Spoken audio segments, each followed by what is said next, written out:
Warning: the Savage Nation contains adult language, adult content, psychological nudity. Listener discretion is advised.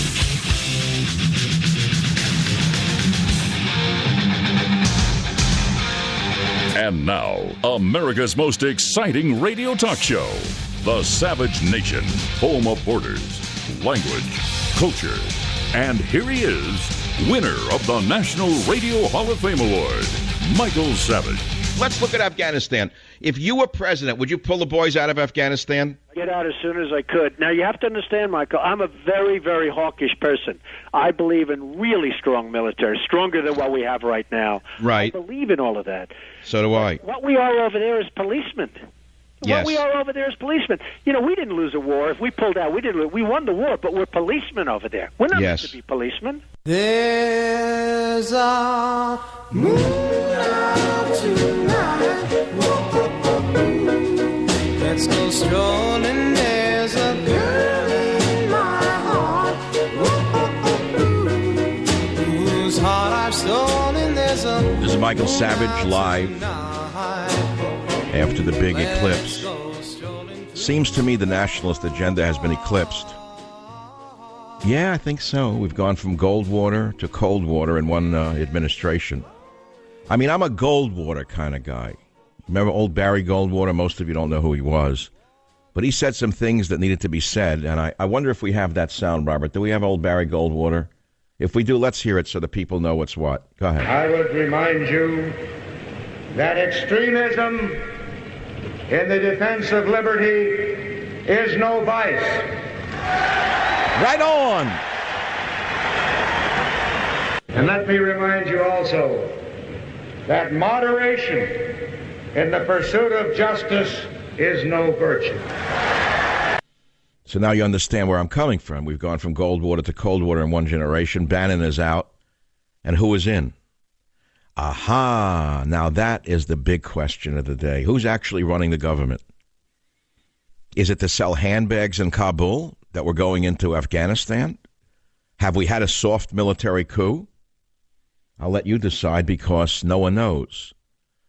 We know this. There's one fundamental reality that you must remember. By appeasing his opposition, he's losing his base and gaining nothing.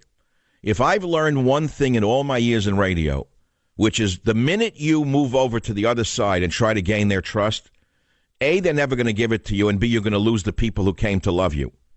I don't know who's advising him, but I will tell you this. Whoever's advising him is advising him wrongly. And the him is the President of the United States. So let me begin at the beginning. I actually began at the beginning, but let me continue at the beginning. Have we had a soft military coup? Let me tell you where I'm coming from. Soon after the president said he was going to get us out of Afghanistan, he's now changed his mind and has decided to ramp things up. Did you notice how happy Lindsey, the whack job Graham, was last night after the speech? The Trump hater, Lindsey Graham, the front man for the military-industrial complex, him and McCain. By the way, there's a big metaphor in the USS McCain getting struck by a freighter. I'll talk about that later. But it seems to me the war machine has won. What looks like has happened is that we've had a soft military coup. Steve Bannon driven out of the West Wing, and now the generals are free to run America. Each one of them will get their own war. Will one get Afghanistan? Will one general get Ukraine and Russia? Will one general get South America to topple the dictator of Venezuela? And will one then get the South China Sea to go after North Korea? Always remember this. Never forget this. Good generals are trained for war, not peace. That is the instinct of a general, especially the older ones. And now they've taken over the government. War is what they are trained for. War is what they want. It doesn't matter what it costs. But what will this do to our budget, all of you fiscal conservatives? The fiscal conservatives seem to have disappeared. The last I looked, the country was bankrupt, $20 trillion in debt, with much of it owed to our enemy, China. Trump said, less war and more jobs. I worked very hard to get Donald Trump elected because he said he was a non-interventionist, that he was not a globalist. Well, it looks like that's half true. There will be a building boom in the military-industrial complex, making John McCain and Lindsey Graham very happy. And don't get me wrong, if there's a president who will go fight a war to actually defeat the enemy, Trump is the one who will do it. But can we do it? Can we actually do it? Remember, the British Empire was crushed in Afghanistan. The Russian military machine, which was quite formidable, was crushed in Afghanistan. Remember, our ships are crashing into tankers, 4 of them under the Trump administration. And remember what I warned you about in my novel, A Time for War, about the hacking of the SEALs helicopter. It's why I wrote that novel. That's right, A Time for War, Michael Savage's novel, A Time for War. It all began with the hacking of a helicopter in which SEALs were flying to a mission in Afghanistan. This is what a soft military coup looks like. Not like what Castro pulled in Cuba by violently taking over the Batista government and throwing political opponents in jail or killing them. What we're seeing is different. Our generals got a president who respects their power and told him they wanted to be a part of his team. Then the next step was to get the voices away from him who would steer him clear of foreign intervention, foreign wars. Goodbye, Steve Bannon. Now they were free to push the agenda they know best, fire up the war machine. But Trump is a strong man, not someone who would let people push him around. So why would he make such a critical turn around on the Afghanistan policy?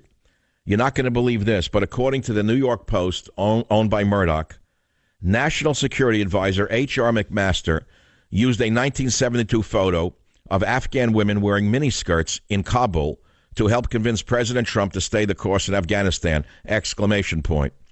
McMaster showed the president a black and white photograph of 3 women walking down a Kabul street in miniskirts to convince the president that Western culture had once thrived in Afghanistan and could again, according to the New York Post. Does he really think if he liberates Afghanistan, the miniskirt will be back? Well, then maybe they can get jobs at the Fox News Kabul Bureau. Look, I know you may be getting upset with this criticism of Trump, but never forget my job. It's not to appease the president, any president. My job is not to be part of the government media complex. My job is to be the media that tries to keep the government in line. I am a member of the Fourth Estate, not the fifth column like Wolf Blitzer. And in doing this job, I have to ask you this. Why is President Trump going to speak in Phoenix tonight? Why the heck does he continue to stir up the hornet's nest after last week and last night? Is he going just because it was on his schedule? Well, the world has changed since they made the plans for him. There is no reason for him to be in Phoenix tonight. All it will do is stir up the fascist left. And meanwhile, the generals in his absence will continue to make their plans. He said last night his instincts told him to pull out of Afghanistan, but he was advised to up the ante. Well, Mr. President, you got to be president by following your instincts. Now is not the time to desert them. I'm Michael Savage, and I approve of what I just said. Now let's have some music. And the phone number is 855-400-7282, 855-400-SAVAGE. The main question is, do you agree or disagree with Trump sending more troops to Afghanistan? Which one you are? A little bump and grind. Wake up and find devil or angel, dear, whichever you are. I miss you. I miss you. I miss you. Devil or angel.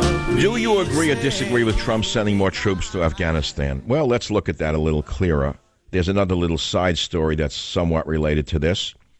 We know that Trump has reversed on Afghanistan and now backs intervention, which is astounding. What you heard at the beginning of the show, you can hear nowhere else. It was Donald Trump on this show on January 10th, 2011, where he said I would withdraw from Afghanistan as soon as possible. Okay? That's what he said then. So what's happened since? Well, I gave you the answer. I gave you the answer already. What do you want me to give it to you again? I can't give it to you again. Declaring the U.S. will win in the end, President Trump vowed Monday night to keep American troops fighting in Afghanistan despite his earlier inclination to withdraw. But he said he would not offer a blank check after 16 years of war. And he pointedly declined to say whether or when more troops might be sent. Well, he unveiled his new Afghanistan strategy last night, and he said the U.S. would shift away from a time-based approach, instead linking its assistance to results and to cooperation from the beleaguered Afghan government, Pakistan, and others. Of course, he didn't give out any details, nor should he. We don't want to know the details. He's not going to be Obama signaling in advance what he's about to do. But ahead of his speech, U.S. officials said they expected the president to go along with a Pentagon recommendation. Here we go. Pentagon recommendation. McCain recommendation. Lindsey Graham recommendation. To send nearly 4,000 new troops. Yeah, right. 4,000. Sure, that's like saying that there are 11 million illegal aliens. boosting a total of 8,400 in Afghanistan now. Remember, at its peak, the United States had roughly 100,000 men there under the Obama administration in 2010, 2011, 100,000. Trump said his original instinct was to pull out. Well, what happened? Well, I'll tell you what happened. All you got to do is look at what happened a few days before it. Bannon was out. And here's the interesting thing. Here's the thing you mustn't forget. The media said Bannon was this right-wing, fanatical nationalist, warmonger, dangerous, loose cannon. Well, now that Bannon is gone, it seems to me the generals are in charge, and they're sending more troops to a foreign war. So it turns out Bannon may have been an influence that was a modifying influence on the war machine. Once again, the media lied to you. They took out the one person who was standing in the way of the generals. Do you understand that? Okay, great. Great. Look, I got a lot I want to say, and it's not all in what you heard. A lot more is coming. I took the day off yesterday for my own reasons. I don't even know the reason anymore, but I took the day off. Oh, yeah, I remember now. I went to Chinatown for Chinese food. It was very important, amongst other things. And I'm finishing up the God book, which will be out in November. God, Faith, and Reason, which I'm not going to talk about today. But maybe I should mention, like, for a second, why I just said that. I think that as the world becomes increasingly complex, perplexing, confusing for most of us, we feel lied to again. We feel cheated again. We don't know which way to turn again.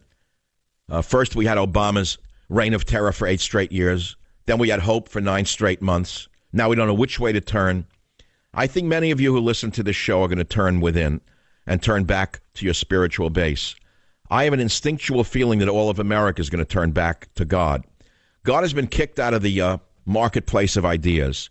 And I think that within the next few months or years, God's going to be welcomed back. The only question is he still available?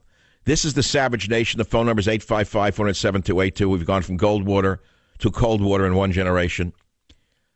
Do you agree or disagree with Trump sending more troops to Afghanistan? Navy ships crashing. Who is steering the Navy? And most importantly, which I will get to, is the Breitbart article entitled Savage Scolds Trump. Has he buckled to the mob? Be here or be nowhere. Join the Savage Nation. Call now, 855-400-SAVAGE, 855-400-7282. Savage. The Savage Nation is sponsored by Swiss America, the only company I trust with my financial future. Call 800-289-2646 or SwissAmerica.com.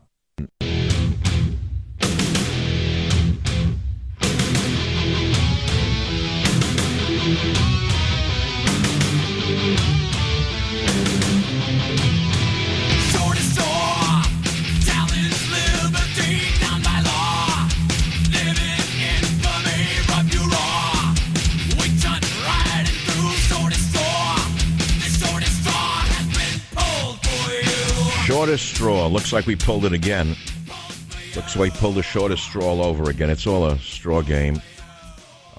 Many years ago, I used the analogy of three-card Monte, or in the streets of New York years ago, there used to be con men who used to have shells on boards, half walnut shells, and you had to pick where the P was or whatever it was, and there was no P under any shell. And that's how they con people. So in this country, we've got a Democrat shell, a Republican shell, an independent shell, and we're supposed to pick the one we want and say, well, the P is under that one. And if you pick up all of the shells, there's no P. No, there's no P. There's just an M. It's the military-industrial complex all over again. Oh, yeah, they won. They won. Trump even looks like a different man. He's speaking differently, walking differently, talking differently. There he was going up the ramp. Why he's going to Phoenix is insane. Totally wrong. What is he needed for? Not now. He did the thing last night with Afghanistan. Wasn't that enough? We need a 1-2 punch now? We're not winning in Afghanistan. There's no winning. What's there to win? Explain to me what we're going to win. Tell me how you win. Tell me what you win. I want to know the winning strategy. All you armchair generals, this is beautiful. Are the liberals happy that we're going into Afghanistan? You know why they're happy? You know why they haven't objected to it? Because more boys are going to die there. More of the military will be left for dead on those damn mountains. That's why they're happy. It's another waste of military and U.S. lives. That's why they're real happy. Wait till you see the helicopters going down like the Russian helicopters did. You're going to say it won't happen? It will happen. You're not going to fight a war without losing men and material. So that's number one. So I'm correct. I'm correct. Don't tell me I'm making it up. What are you going to say? You're going to come back with no men dead and no military loss? No. Doesn't work that way. There's going to be huge losses, and how are we going to win? Who are we going to kill? How many Taliban? How many Al-Qaeda? How many other tribal groups do we have to kill until that hellhole, until we leave that hellhole and never go back there? What are we doing there? Why are we there? I've heard all the stories about opium and this and that. Let's not go back to the 70s already with the opium in the caskets. I've seen the movie. I'm not interested in that story. It's much bigger than that. It's bigger than the poppy fields, my friends. But what is intriguing about the poppy field story, now that I'm mentioning it, is this. The last I checked on this little subject called Afghanistan over the last 16 years, I read that wherever the Taliban take over, they destroy the poppy fields. It's very interesting. And just an interesting side note to the whole subject. But I'm not in the military. I never fought in Afghanistan. I never fought anywhere. And I can't believe how many people are now so gung-ho to send the boys over there to die. Josh on KLIF, welcome to the program. What's on your mind, Josh? Hey, I wanted to tell you that you're absolutely right in your opinion about Trump. It's a huge mistake, brother. I'm a combat veteran from Iraq myself. I was there in 2005. There is nothing to win. There is no way to win. You can't do it. We killed over 1 million Iraqis while we were there. Nothing changed. Well, I understand that. I'm an outside observer who's good at analysis. What's the win here? What's the win when everyone's dead in Afghanistan? What's the win? That's the only military victory possible. If anybody was going to be able to win it, it would be Mad Dog Mattis. And whenever he comes down and says, we need to kill all of the leaders, all of the political, social leaders in Afghanistan, and we need to do it in Pakistan, and then we need to do it in Iran, his government's going to fail him. And they're going to say, no, you can't do that to win the war. That was done in Vietnam. They sent out assassination squads to kill leaders, political leaders, and it was done by the North Vietnamese as well. They were killing South Vietnamese political leaders. They targeted them in villages and cities. You know that, and I know that. Yes, sir. And it didn't work in Vietnam. The British got crushed in Afghanistan. The Russians got crushed. How can we do anything differently? Trump's war has just begun. But the question is, does he even know what the war is? Join the Savage Nation. Call now, 855-400-SAVAGE. Savage.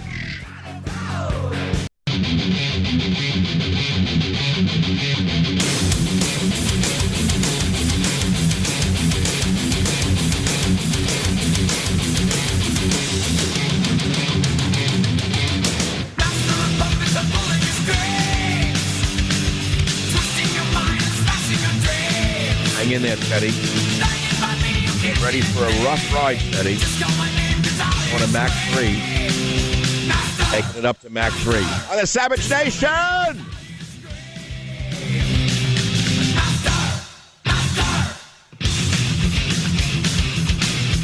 One of the reasons I, Michael Savage, worked so hard to get Trump elected is I believed at the time he would be a man of peace. Put everything else aside. The most important thing in this world is not the economy. It's peace. Domestic peace, international peace, peace between individuals, and peace between nations is far more important than gross domestic product or low interest rates. Hundreds of years ago, Thomas Hobbes said, the very first law of nature is to seek peace. That is the essence of true conservatism. And I'm not just talking about the absence of military war on the battlefield. I'm talking about peace between individuals and groups within society. It's truly the opposite of progressivism, which seeks nothing but conflict.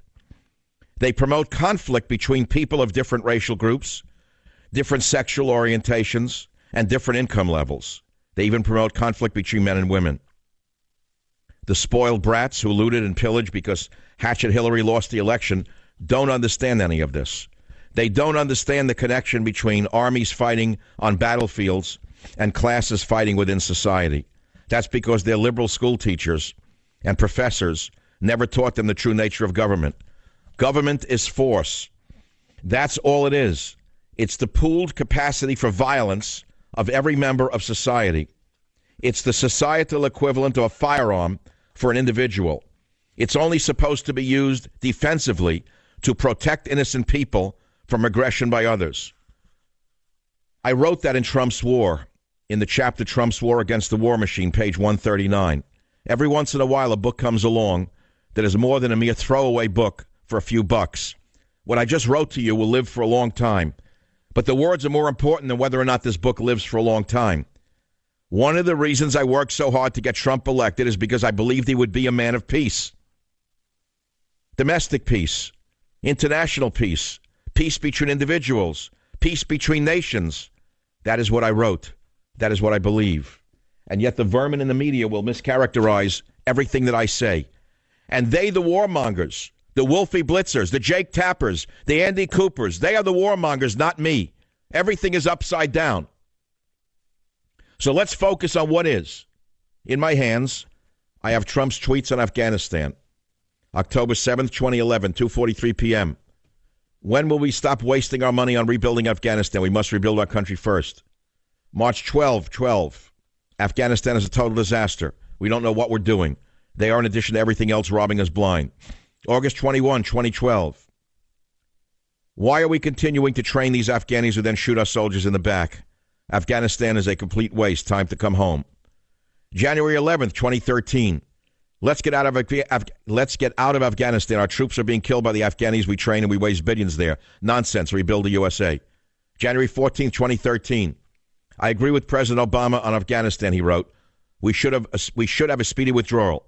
Why should we keep wasting our money? Rebuild the U.S. These are all Donald Trump's tweets. November 20th, 2013. Afghanistan leaders want the U.S. to keep 20,000 troops there for many more years, fully paid for by the U.S., but first they want apology. November 21, 2013. Do not allow our very stupid leaders to sign a deal that keeps us in Afghanistan through 2024, with all costs by USA. Make America great. November 21st, 2013. This is Donald Trump. We have wasted an enormous amount of blood and treasure in Afghanistan. Their government has zero appreciation. Let's get out. Now you know why I fought so hard to get Trump elected. I didn't want war. I wanted peace. And now last night, suddenly we saw a 180. Listen to what I'm saying. Put the pieces together. We were told Bannon was the warmonger. We were told Bannon was the right-wing maniac. We were told Bannon the nationalist was evil. Now that Bannon is gone, we see the war machine is in place. Now Lindsey Graham and John McCain are calling the shots. The warmongers, the spokesmouths for the military-industrial complex. I want you to hear clip 3 from last night from Donald Trump, 03. Compare it with what I just read you on the Savage Nation. My original instinct was to pull out.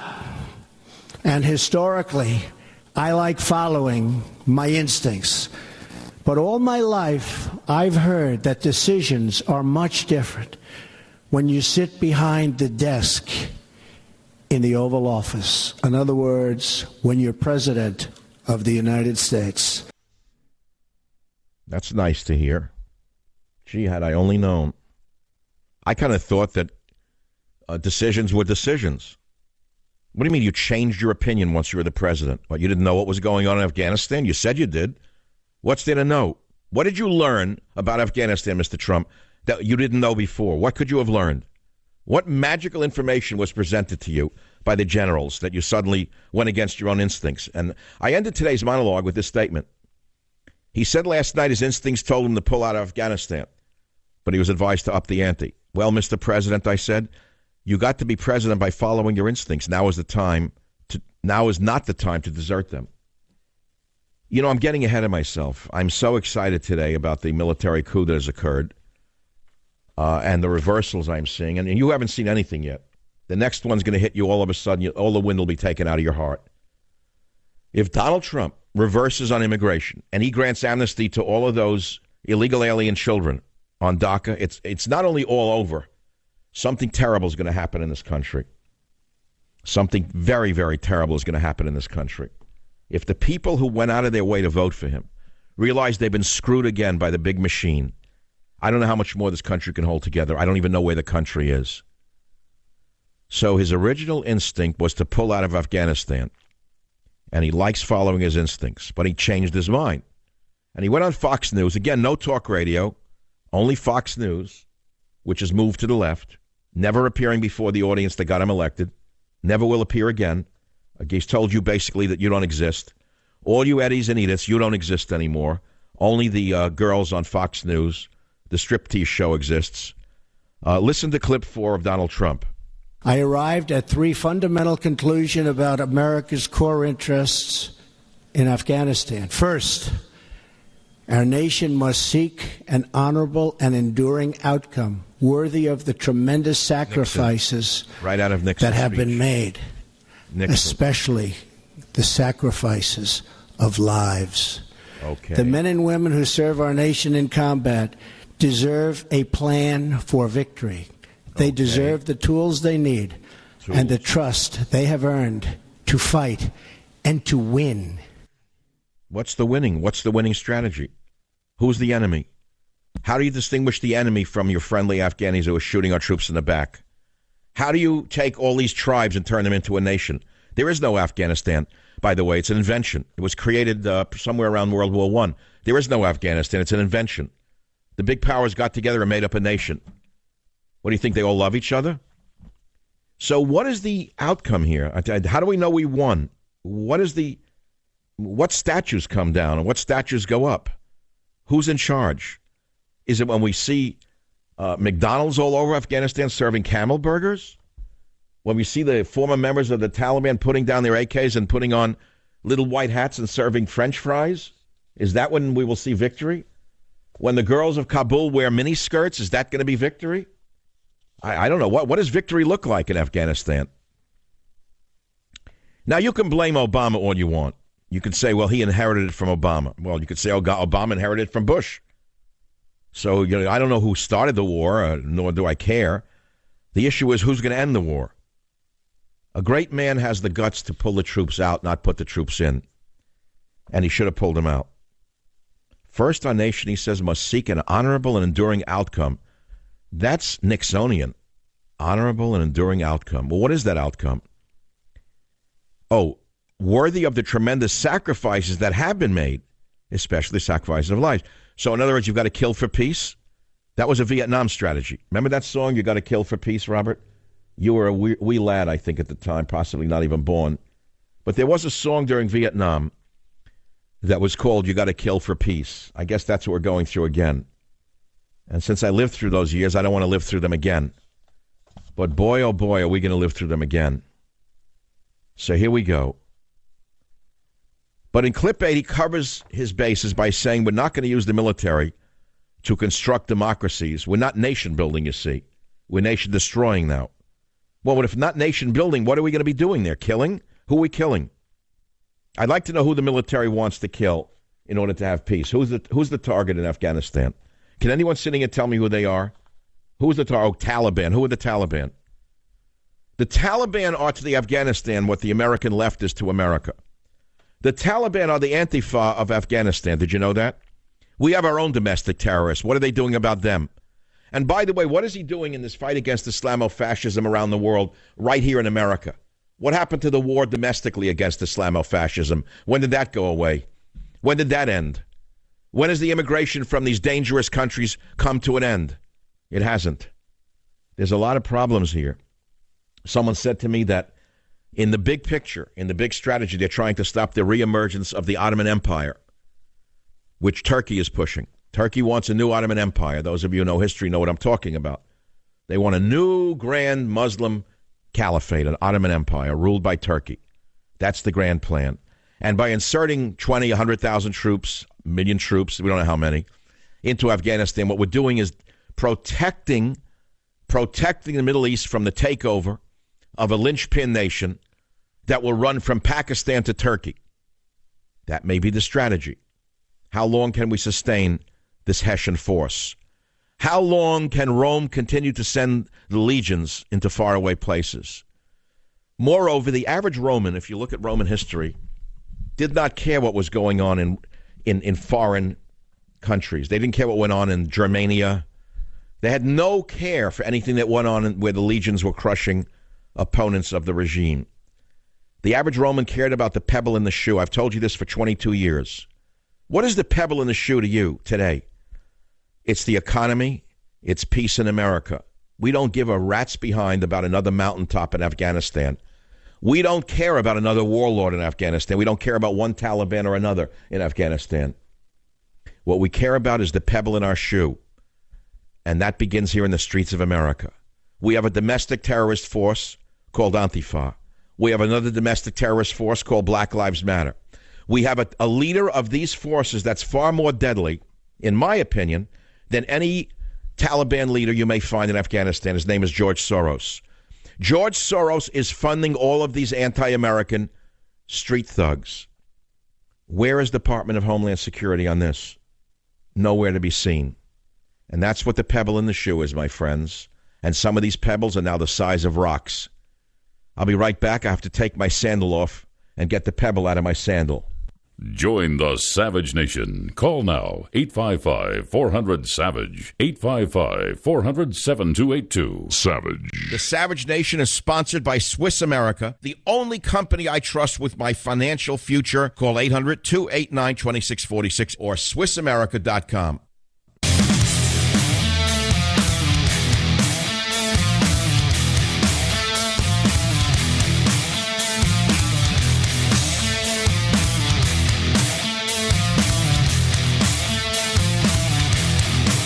Back to the Savage Nation. When did you last update your smartphone operating system? Well, don't delay. Listen to me. A security researcher discovered that a bug buried deep in an obscure Wi-Fi chip, making billions of cell phones vulnerable to exploitation. It exists. And the vulnerability could wipe out all of the security controls built into your mobile phone, allowing hackers to break in and even use it to infect other devices. Someone's identity is stolen every 2 seconds. It can be stolen in ways you may not detect if you're only monitoring your credit. Thieves could sell your information on the dark web or get an online payday loan in your name. LifeLock is there to detect a wide range of identity threats. And if there's a problem, a U.S.-based identity restoration specialist will work to fix it. No one can prevent all identity theft or monitor all transactions at all businesses. We know that. Join right now and get a special 15% off the first year of your LifeLock membership.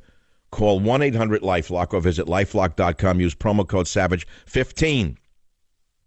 That's SAVAGE15 to save 15% off your first year. Offer ends August 27th. That's right around the corner. Terms apply. Call 800-LifeLock, promo code SAVAGE15.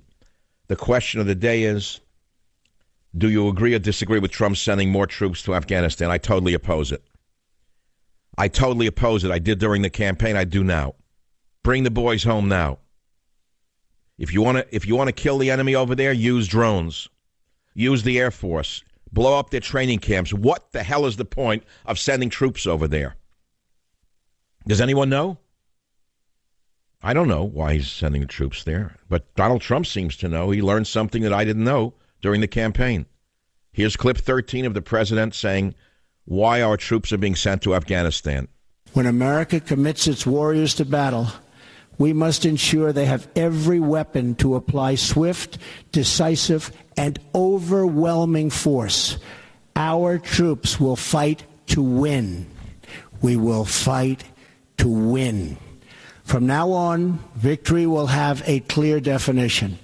Attacking our enemies, obliterating ISIS, crushing al-Qaeda, preventing the Taliban from taking over Afghanistan, and stopping mass terror attacks against America before they emerge. Oh, so now they're coming out of Afghanistan, the terror attacks. Not out of Iran. I mean, 9/11 came out of Iran, not out of Afghanistan. Last I checked, the terror attacks are homegrown. It's all the Muslims that were brought in under Obama, aren't they, sitting and waiting to blow us up?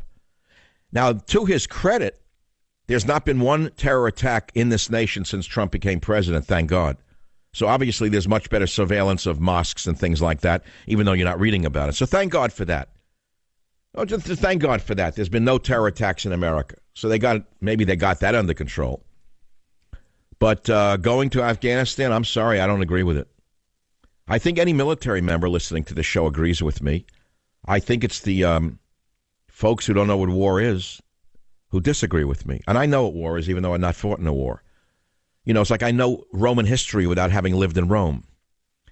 It's I kind of can know history without having lived in the 17th century. I can know the 17th century history. I need not have fought to know what war is. War is hell. That's not the object of this presidency. It should be peace. And isn't it interesting that the left is not saying anything about the boys going to Afghanistan? They seem to like it. Do you know why? Think about this very carefully. Why are the vermin on the left suddenly not attacking Trump? Because they know more American troops will die and more of our equipment will be destroyed. They are the enemy within. Join the Savage Nation. Call now, 855-400-SAVAGE, 855-400-7282. Savage.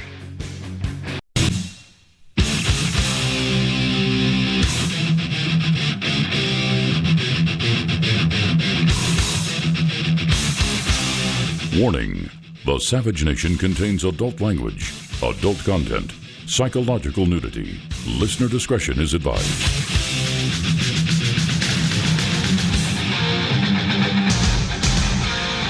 And now, America's most exciting radio talk show, The Savage Nation, home of borders, language, culture. And here he is, winner of the National Radio Hall of Fame Award, Michael Savage.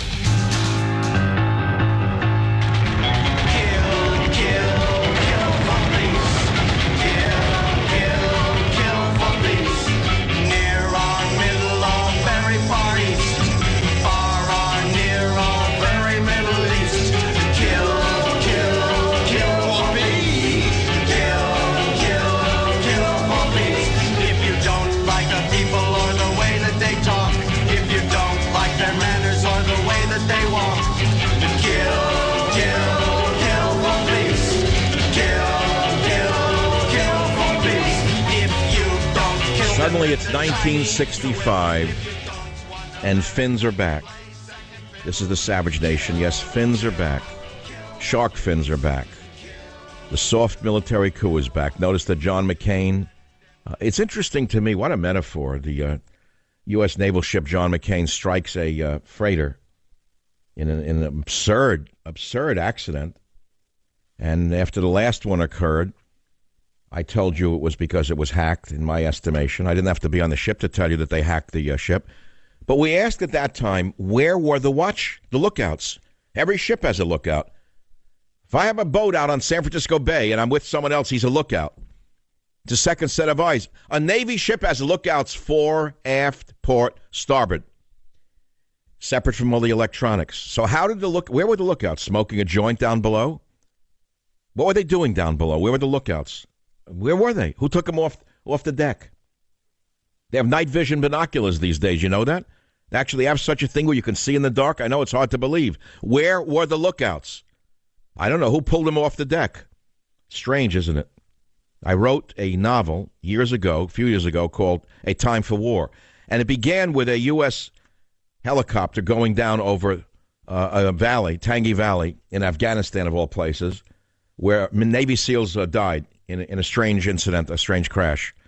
And I alleged in that novel that they were brought down by a hacking of their flight controls by someone on the ground. In this case, it was a Chinese military officer who hacked into the helicopter and brought it to the ground.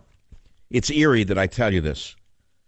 But what's not eerie is that maybe it's happening again, and maybe the Chinese hacked our ships to show us who's really in charge in that region. That it's not us. And now we have another war to worry about. Suddenly it's Afghanistan. When he ran for office, I thought he was going to bring them home. Now, I understand that there are bigger pictures involved. I get what we're doing there. Maybe it's about the caliphate, and maybe it's to stop the emergence of the new Turkish-run caliphate running from Ankara to Pakistan. But what does victory look like in Afghanistan? Can someone tell me that? Can anyone listening to this show tell me what victory will look like in Afghanistan? Because I can't, for the life of me, see what it will look like. Are there any combat veterans who think we should be in Afghanistan? I don't think so. It's only the chicken hawks who want war. Interesting to me that Lindsey Graham, who is Trump's most vocal hater in the Senate, is now happy. The crazy man, John McCain, the crackpot, has suddenly shut his trap because he got what he wanted, which was more war and less peace. And where are the so-called progressives on the troop buildup that's coming in Afghanistan? How come they're so happy? Well, they're silent. You haven't heard from them. Wolf Blitzer doesn't know what to do. Because he comes out in favor of it, he's a warmonger. If he comes out against it, why has he not come out against it, that progressive Bolshevik? That regressive Bolshevik, really. Why have the Bolsheviks on television not come out against the troop buildup? Why are they all for it? Have you figured that one out yet? Because more boys will die. More military equipment will be destroyed. More of our economy will be destroyed and will be bled dry. If I remember correctly, we're broke. The last I checked, our country was bankrupt, $20 trillion in debt. That's a T. With much of it owed to our good friends in China, $20 trillion. Trump said more jobs, less war. More jobs, less war. Well, it looks like that's half true. There will be a building boom in the military-industrial complex. I guess that's a good thing. The Navy yards will be humming again. But don't get me wrong. If there's a president who will go fight a war to actually defeat the enemy, Trump is the one who will do it. But how can it be done? How can that be done? Can anyone explain to me who has to die for us to win the war in Afghanistan? Anyone? Someone sent me this email to the Savage Nation. Comment for Michael Savage from Mac Miles. It says, that's it. Keep the war machine going for the military complex in Washington. The contractors, Jeb Bush, are smiling ear to ear. Yes, the money will continue to flow in for the establishment, which is the deep state and the military complex. It's Obama Part 2. First, the knee buckle with pressure from the media for Charlottesville, Virginia. Now pressure from the deep state to keep the money machine up and running of a money war. More soldiers will die for Jeb and his military complex. I support Trump, but I see who is really in control here. I hope Trump doesn't become another slapped-around conservative by the left-wing establishment, another Arnold Schwarzenegger, or a puppet liberal for the remainder of his presidency. That's what he wrote. So, my friends, what you are seeing are the shadows on the wall. Plato wrote that in Plato's Republic. The show is called The Savage Nation, based upon Plato's Republic, in title only. And Plato wrote many brilliant things, but one of the most brilliant things he ever wrote that I remember from high school, yes, I read Plato's Republic in high school. That is what we were required to read at my time in school, Plato's Republic, not How to Put a Condom on a Cucumber, or Jenny Has Three Daddies, or Four Mommies. We read Plato's Republic. And one of the things I remember that Plato observed was that the average person doesn't really see what's going on. He sees only the shadows on the wall of the cave. He doesn't actually see what the puppeteers are doing. So we're only looking at the shadows on the wall. We don't really know what's going on, do we? Did we ever? Did we ever? But what's intriguing to me is that the boogeyman Steve Bannon is out. And a day after Steve Bannon is out, we're at war in Afghanistan all over again. And this is interesting from many different points of view. The illegitimate vermin in the media painted Steve Bannon as the warmonger, right-winger, nationalist, evil man. Well, now that he's gone, why do we suddenly hear there's going to be an escalation of war? How'd that happen? If anyone would have wanted more war, it would have been the evil right-winger, Steve Bannon, wouldn't it? Well, apparently he opposed the generals. He didn't want troops sent to Afghanistan. So maybe they had that one upside down as well. Notice the silence from the Bolsheviks at CNN and MSNBC. The sneering chicks on MSNBC have nothing to say all of a sudden. The sneering chicks on MSNBC are suddenly silent. They're happy now because more boys will die. That will make them real happy. WABC, Lou, your comments, please. Afghanistan is on my mind. What's on your mind? Hi, Mike. Yes, Afghanistan is on my mind. You said something earlier before, which you said something that it sounds very Nixonian, and I agree with you. It's coming straight out of the Henry Kissinger playbook. And well, I don't know that we could blame old Hank for this, but maybe. I think Hank is definitely an advisor here. It looks like old Metternich Hank Kissinger is behind the scenes. Is that what you're saying? Yeah, well, like you just said, as soon as Bannon left, it seems like Kissinger and company took over, and Trump the whole playbook changed. Well, I hear from your voice. I think you've called before. You're a Trump supporter. Yes, you voted for him? I voted for him, yes. How do you feel today seeing this turnabout? I'm concerned. I still support Trump. I'm definitely rooting for him. Okay, so tell me what the win is in Afghanistan. How does a victory in Afghanistan look? What's the victory? What does the victory in Afghanistan look like? Well, what did the victory in Vietnam look like? 50,000 body bags. Sounds like it was a victory for the communist Chinese. There was a real victory for the Communist Chinese. That's what we saw in Vietnam, a victory for the Communist Chinese. And never forget that we didn't lose any. We never lost any major battles in Vietnam. What we lost was the American people, and they were turned by the Bolsheviks in the media, namely Walter Cronkite and company, who completely perverted the outcome of the war in Vietnam. Thank you for the call. 855-407-2882. I'll be right back. Join the Savage Nation. Call now, 855-400-SAVAGE, 855-400-7282. Savage. The Savage Nation is sponsored by Swiss America, the only company I trust with my financial future. Call 800-289-2646 or SwissAmerica.com.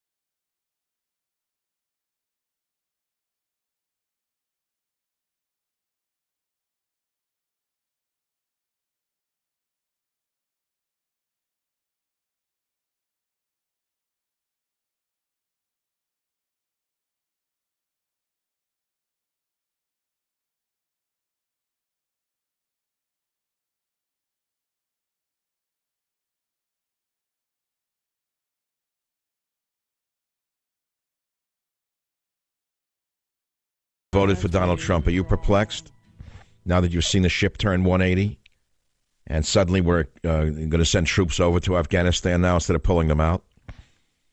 I mean, we criticized Obama, didn't we? Now it's good. The troops are good because they're his, under his command. Something's very, very wrong here.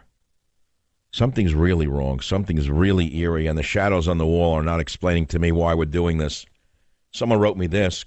It's a new contributor called Ms. Bragg from Santa Rosa.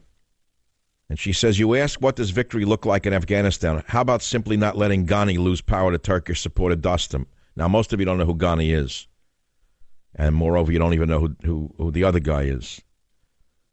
But Ghani is a leader who has the backing of the United States.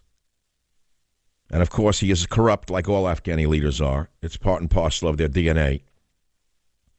It is perhaps amongst the most corrupt nations on the planet, stealing billions of dollars in military funds, stealing billions of dollars any which way they can. I don't see why we're involved in Afghanistan. I, to this day, don't understand why we're there. And people are saying, well, maybe Trump's Afghanistan war is intended to stop Erdogan from gaining more strength and strategic positioning.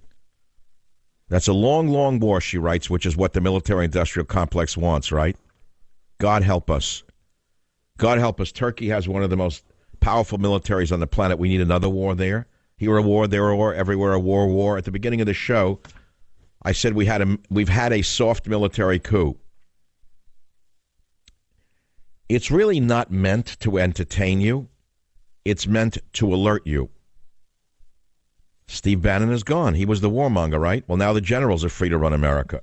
Maybe each general will get their own war. One will get Afghanistan. One will get Ukraine against Russia. One will get South America to topple the dictator of Venezuela.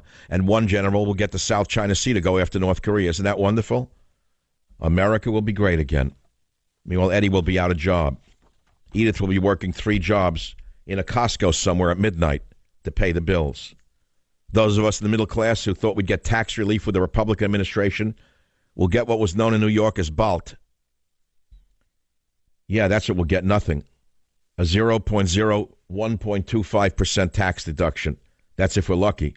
That's if we don't get an increase yet to pay for the war. Who's going to pay for the war? You are? Who agrees with that we need troops in Afghanistan? And what does victory look like? That's all. Let me know what a victory looks like. I still don't know. Let's hear clip 11. Here's Donald Trump last night putting down terrorists, calling them losers. America and our partners are committed to stripping terrorists of their territory, cutting off their funding, and exposing the false allure of their evil ideology. Good. Terrorists who slaughter innocent people will find no glory in this life or the next. They are nothing but thugs and criminals and predators and, that's right, losers. I don't like the words. I'm sorry. They don't do anything for me. I'd like a little more Churchill and a little less. I can't find anything to rhyme with it right now. I'll have to give it some thought tonight. A little less of the losers, please, if you don't mind. Give me a little Churchill here once in a while. Throw me a Churchill. Who's the speechwriter for him? That goofball behind the scenes, Steven something? That's the best they can come with? Thugs, criminals, predators, and losers? Not one word, by the way, did you hear about Islamofascism, did you? You didn't hear one word about terrorism related to Islamofascism and that the ideology is directly related to their holy book. You didn't hear any of that anymore, did you? That's all gone? Because we might be offensive to them? Hey, listen, if we're not willing to call it for what it is, we're never going to win. The first rule is know thy enemy. And if you don't know who your enemy is, you're not going to defeat your enemy. And by the way, while you're out defeating your enemy and stopping the new caliphate, why don't you start here in the United States of America? Why don't you follow through on banning the importation of more terrorists, on closing the borders, slamming the borders shut? Oh, I guess that was an old idea. That was an early idea. That was one that was tried and worked very much with Eddie and Edith. They didn't like seeing all those burkas swirling around their towns. They didn't like seeing more benefits given to people who came here right off the boat than they've gotten in their 6 generations. They didn't like working 3 jobs so they could see the welfare recipients living high on the hog. But I guess that was all campaign rhetoric. The important thing now is kill for peace. War, war, war. We need more war. More war. WABC, Jimmy, line 3, go ahead. You think we need troops in Afghanistan? Tell us why. It's not. Listen, let me say this first. I'm not a military member. I never served in the military, okay? So I'm a Trump supporter. This is why I'm trying to look at the logic of this and look at the angle. And I read a lot of these books from these Navy SEAL guys and all this, and the common 2 things that I see is they hated the rules of engagement that they had to live by, and they hated the fact that there was no clear strategy. Now, if they could figure out a way to say, hey, we can pin these guys' ears back, take the chains off these guys, let them do their jobs now, and they... All right, well, please, let's not use this phony rhetoric of do their jobs. What does their job mean? Killing who? Killing the enemy, killing the. All right, so define the enemy for me. Who's the enemy? The ISIS. ISIS? Now ISIS is in Afghanistan? Well, listen, Savage, I'm just saying. Well, he didn't even say ISIS was in Afghanistan. The last I checked, ISIS was in Iraq, and in fact, ISIS stands for the region of Iraq and Syria. It has nothing to do with Afghanistan. ISIS is not in Afghanistan. Okay, but Doctor, what if... All right, let's move on. In other words, you're an average guy who wants to support Trump no matter what, and I get it. 25% of you will support him no matter what he does. You'll follow him through the gates of hell. That is good. Loyalty is wonderful. That's not my job. My job is to analyze things for all of you, not some of you. My job is to say what I think is true and what I think is wrong. What I think is right, what I think is wrong, what I think is true and what is false. And I think this is the biggest mistake of his life and of his career. Who is he appealing to here? His base does not want war in Afghanistan. Remember that. Eddie does not want to see his son die on a rotten valley in Afghanistan. And you can be sure that the liberals are not sending their sons to die there. Join the Savage Nation. Call now, 855-400-SAVAGE. Savage.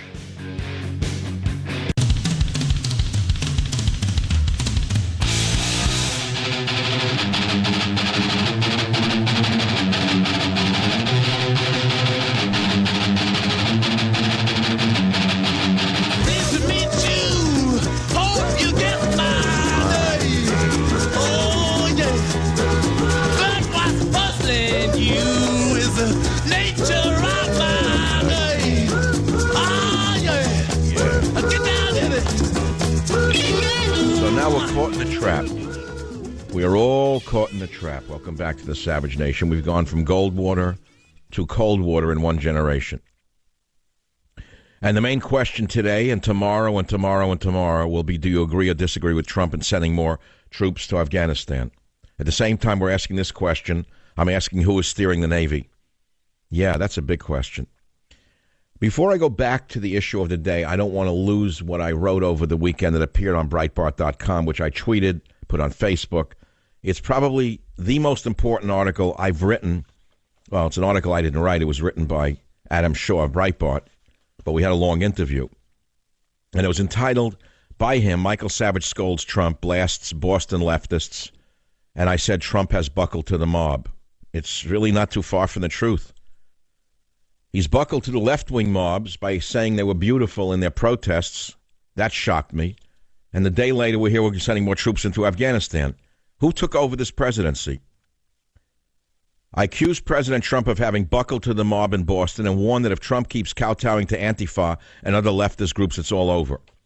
But in the middle of that article, for those of you who actually read anymore, and I would suggest you go and reread the Breitbart article, I want to read you 2 paragraphs that are very important to me. Savage warned against getting caught in the trap of focusing on the statues of the Confederacy over which so many of the left were protesting. Savage asked, in the debates about gay marriage, we were told, what difference does it make to you? And it was a good argument. Well, what the hell does a Robert E. Lee statue have to do with the New York liberals' life? How does it affect their damn lives? What does it matter to them? It matters to Schumer that there's a statue of Robert E. Lee in Virginia? It matters to all the phony liberal thugs walking around Manhattan that there's a statue of Robert E. Lee in the South? It doesn't matter at all. Instead, Savage made a comparison of modern-day left versus right to the Civil War, but not in a way that many liberals would like. A lot of these riots are occurring through distinct planning by the new plantation owners who do not want the cheap slave labor supply cut off. I compare them to the old aristocrats of the South because they didn't want to give up their slave labor either, and they were prepared to go to war over it. Did you hear what I just said to you? It's very important. It's a point I'm going to elaborate upon in coming shows. The plantation owners, the aristocrats of the South, wanted that war because they didn't want to let go of their slave labor. Tell me how they differ from Nancy Pelosi, Dianne Feinstein, Charles Schumer, and the new aristocratic plantation owners of today. How do they differ from Mark Zuckerberg, who wants not slave labor, but cheap labor?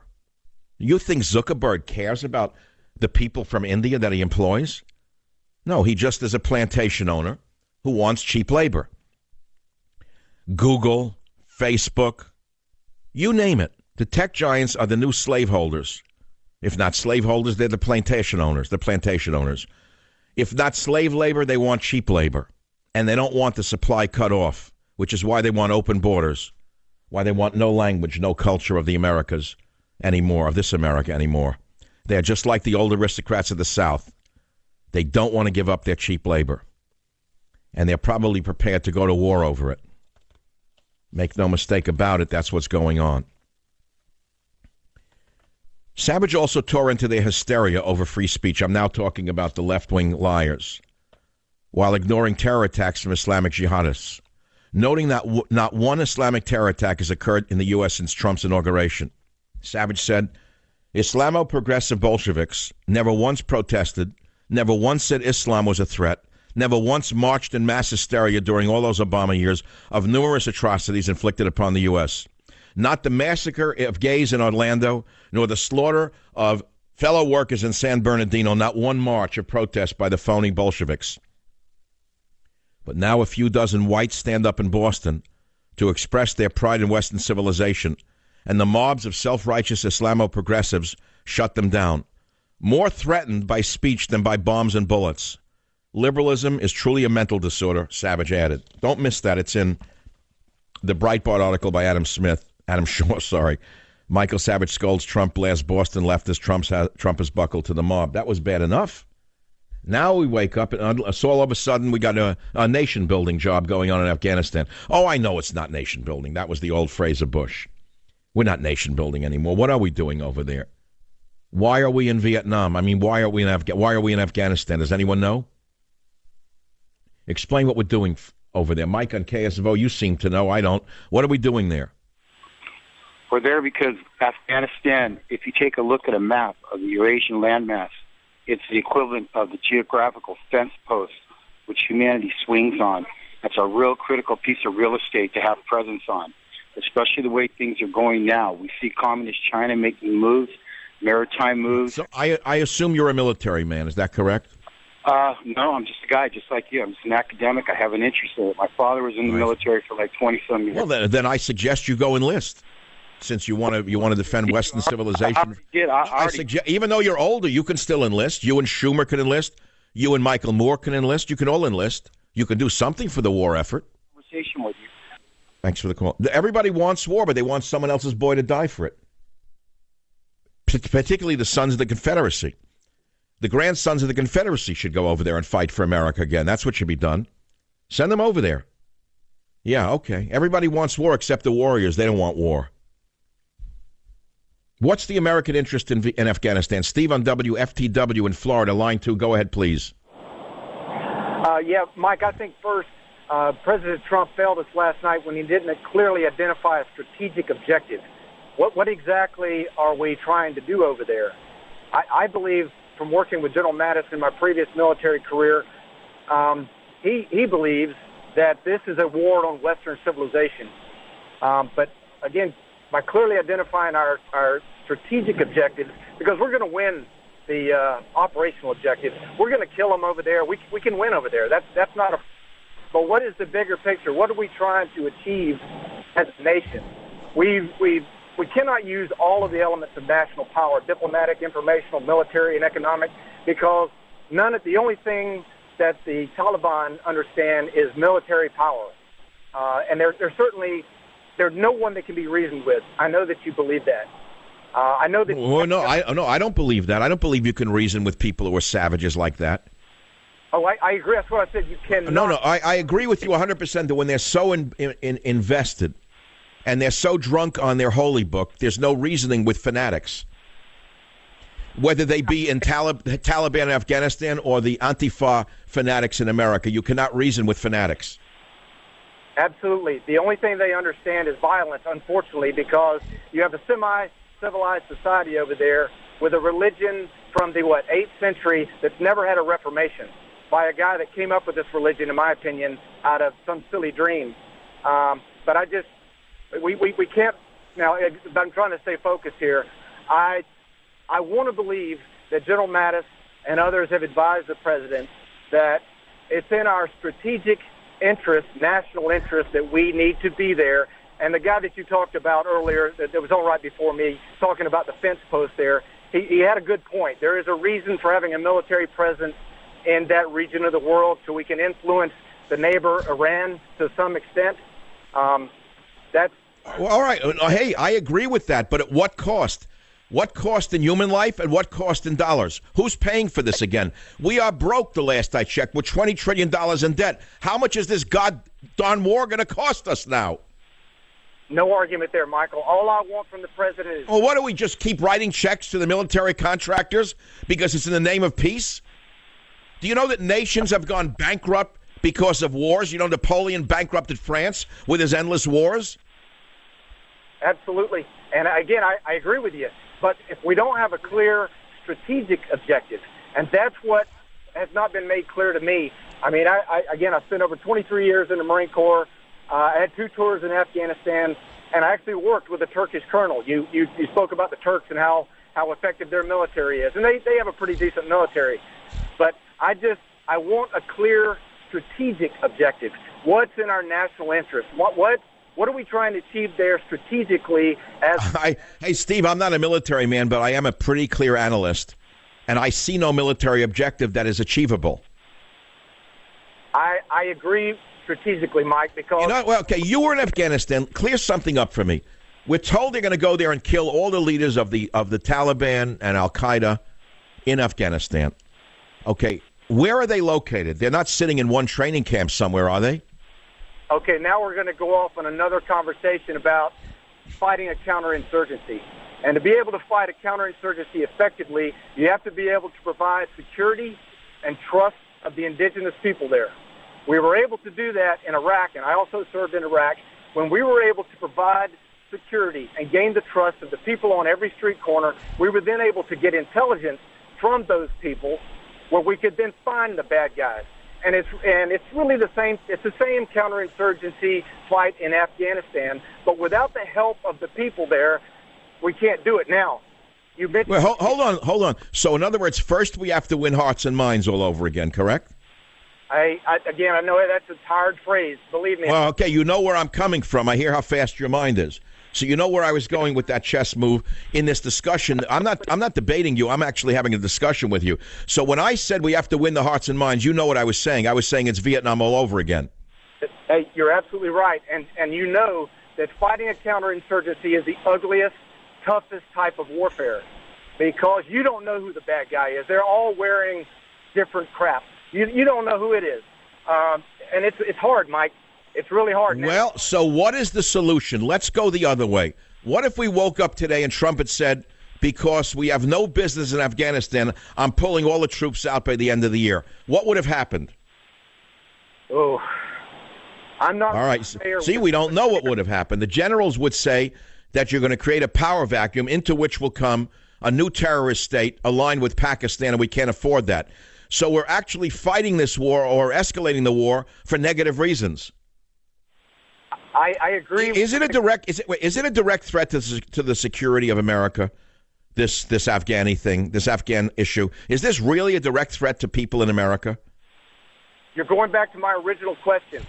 What is our strategic objective there? What is in our national interest? Why are we there, and what threat is it to our national interest? I believe that it is Islamofascism, terrorism around the world, and probably from the larger sense, it's a war on Western civilization. There's no doubt that Islam is not a peaceful religion, no matter what any politician says. Well, you have no argument with me. I've written about 8 books on the subject, which is why I'm so popular on Fox News.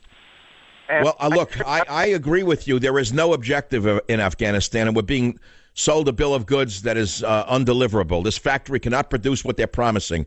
All we're going to see is an escalation of expenditures and the death of young men, and I don't want to see that. When those body bags start coming home, tell me what's going to go on in the streets of America. My friend, this is a terrible time, but I predicted it in Trump's war when I said in the chapter his war against the war machine. It looks like the war machine just won. I'm sending you a copy of Trump's war. Got to run along. Be right back. Join the Savage Nation. Call now, 855-400-SAVAGE, 855-400-7282. Savage. The Savage Nation is sponsored by Swiss America, the only company I trust with my financial future. Call 800-289-2646 or SwissAmerica.com. Bye.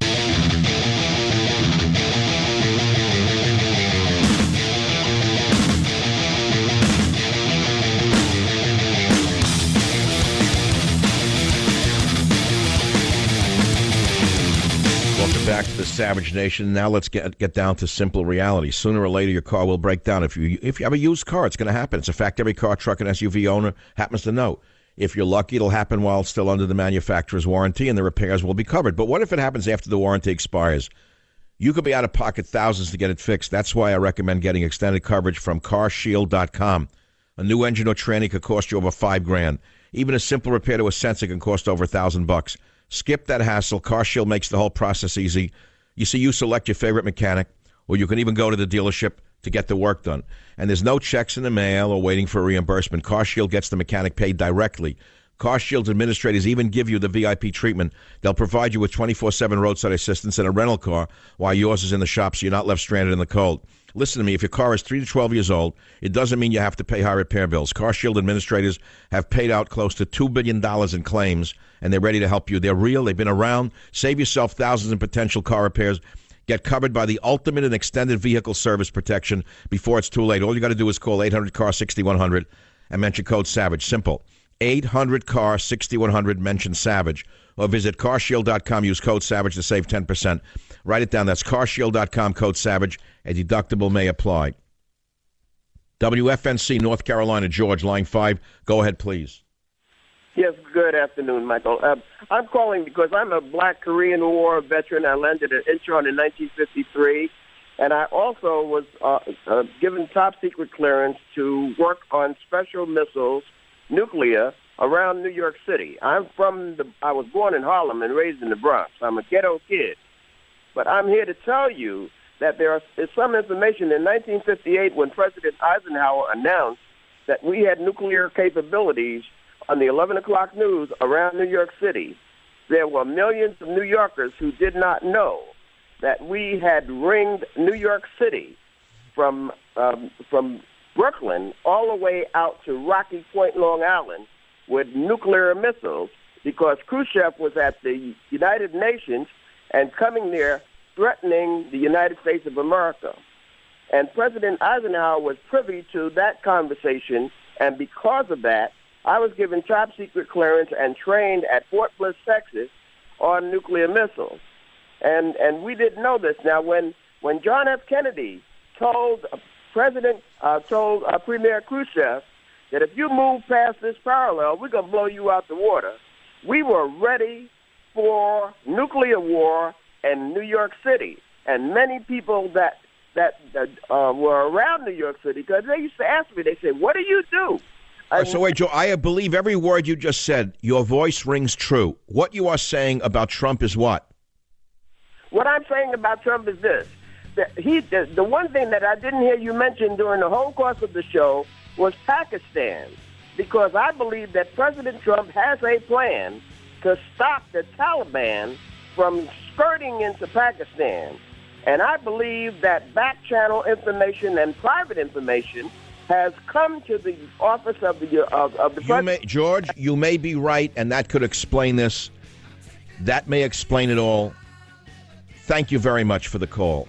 Join the Savage Nation. Call now, 855-400-SAVAGE. Savage.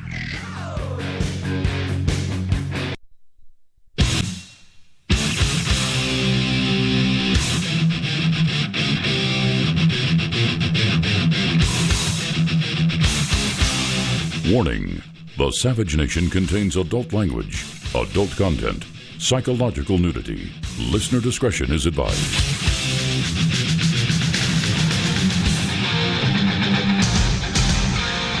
And now, America's most exciting radio talk show, the Savage Nation, home of borders, language, culture. And here he is, winner of the National Radio Hall of Fame Award, Michael Savage. I see that moon rising. I see trouble on the way. No kidding. I see earthquakes and lightning. It is the Savage Nation. And what a 2 hours it's been. You know, the last caller of the last hour was a man I wish I could have held on for 30 minutes. He had so much knowledge, and he basically disagreed with me without being angry about disagreeing. He said, because I've been asking, why is Trump sending troops to Afghanistan? I totally oppose it. And I said we've gone from Gold Water to Cold Water in one generation. I've seen Trump take a radical turn to the left. You say, well, what about this troop buildup? That's not to the left. Oh, it isn't? Then why does McCain and Lindsey Graham approve of it? They're leftists. They want more war. The left always wants war and violence. That's what they're known for. Oh, of course, they sell it as peace and love, but you know it's war and death. So I've asked, do you agree or disagree with Trump sending more troops to Afghanistan? And many, many people have called, mostly saying they agree with me, some saying they disagree with me, some saying we need to stop the Islamo-fascists in their center. Well, look, let's take that argument and analyze it. We need to stop the Islamo-fascist movement around the world. Why don't we start in America? Why don't we look at what is going on in America? Why don't we look at our immigration policies again? Why don't we slam the door shut on immigrants from Muslim countries known to produce more terrorists than others? Or shall I put it another way? Muslim countries known to produce more terrorists than Nobel Prize winners. Maybe that'll make it easy if you don't understand what I'm saying. Here's a story out of Finland. A low-life piece of human trash who never should have been born from Morocco killed 2 women by stabbing them in the back. Finnish women pushing their babies in strollers were attacked by this piece of human trash, this subhuman. He killed 2 women. And now he's being tried. He was refused asylum. A teenage Moroccan asylum seeker who admitted on Tuesday that he had killed 2 women and injured 8 other people in a knife attack in the Finnish town of Turku had his application for asylum rejected before the attack. Well, you see, there's the liberal view. Had he been given asylum, he wouldn't have killed those women. He only would have raped them and their daughters. And although he confessed to the killings in a closed-door hearing, 18-year-old Abderrahman Mecha didn't admit any terrorist motive, according to his lawyer, Carl Gumaris. You hear the lawyer? The lawyer says, my client admits manslaughter and injuries. But what the investigator has brought up this far may not be enough to classify as a terrorist crime. In other words, the dead women weren't enough. The poor women pushing their babies, that wasn't enough. That's not a terrorist crime. It was a love crime. I guess it's a love crime in his country.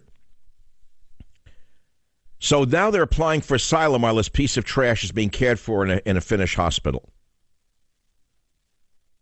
Mecca appeared in court via video link from a hospital. He was shot in the leg by police following the stabbings in the main marketplace in Turku. He covered his head with a blanket. Now, of course, he covered his head with a blanket because his lawyer told him don't let them photograph you, because people are liable to put two and two together. And they'll see that you're from Morocco, and we can't have that. We've got to flood Finland now with more Moroccans. The court ordered Mecca, who was yet to be charged with any offense, and 3 other Moroccan men to be detained in prison pending trial. Oh, really? One of the other men, 18-year-old Ilyas Baru, was refused a residence permit in Sweden twice in 2013. He was also refused when he made a third application under an alias, a Swedish migration official told Reuters. So, in other words, these are bad people.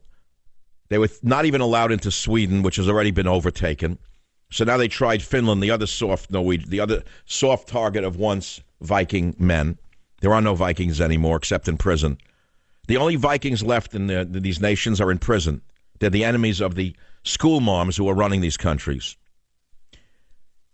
News agency DPA reported he had used several false identities in the country and left without notifying authorities. On one occasion, he was charged with causing bodily harm. These are the wonderful Muslims who are seeking residency and citizenship in these countries.